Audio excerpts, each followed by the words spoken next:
It's called Ivory Tower, arguing the model for higher education in the United States is unsustainable. The film contrasts the struggle for quality, affordable education with a growing corporate atmosphere on college campuses, where hundreds of millions of dollars go to football stadiums, lavish salaries, high-end perks. The film, Ivory Tower.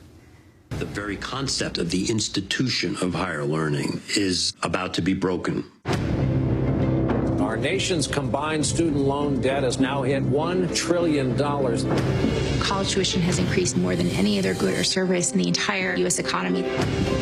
It's like a subprime mortgage broker that ripped you off. Original balances in the tens and $20,000s of dollars, ballooning up into hundreds of thousands of dollars. If I do ever have kids, I get private loans, they'll be directly passed to them, even if I die. It's a nightmare. The government will make $184 billion off our kids trying to get an education. Colleges have turned into these large businesses. It's a feeding frenzy to outbuild your rivals. It created a race. You've got to cater to out-of-state students who want to party. Some of our leading presidents can be quite shameless in the size of their compensation.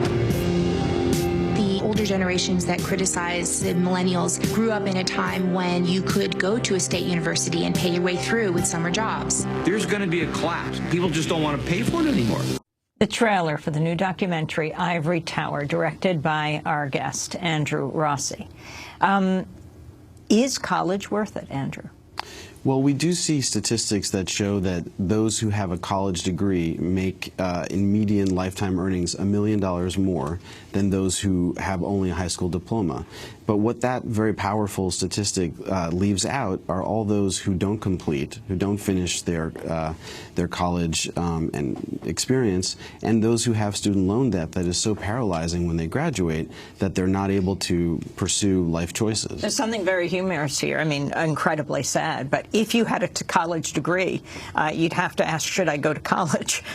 Because in assessing the cost, though, what about those who will say, and you've interviewed many of the elite university presidents, you know, liberal arts education is priceless. Absolutely, and we celebrate the role of college as a sort of bridge between adolescence and adulthood, the idea that you should have an opportunity to find out what you are good at and what you care about. But that's a sort of luxury for many people who are unable to pay for this education that is just spiraling out of control in terms of its cost. And well, you paint a picture in the film of sort of colleges gone wild. Can you talk about some of the lavish spending expenditures that are now a priority on campus for these schools? That's right. We see how the financial model of higher education really encourages universities to grow bigger and to attract the student loan dollar with amenities that would be exciting for a 17 or 18-year-old who's choosing between schools. And so we see in some cases laboratories, dormitories, and in particular Cooper Union, the school here in New York City that has been free for over 150 years and took out a $175 million loan to build a new building at a cost of $1,000 a square foot, which is akin to a luxury hotel. So there is a feeding frenzy, as Andy Delbanco says in the film, to constantly build and make the school more prestigious in terms of rankings, and it's just a system that is structurally out of control.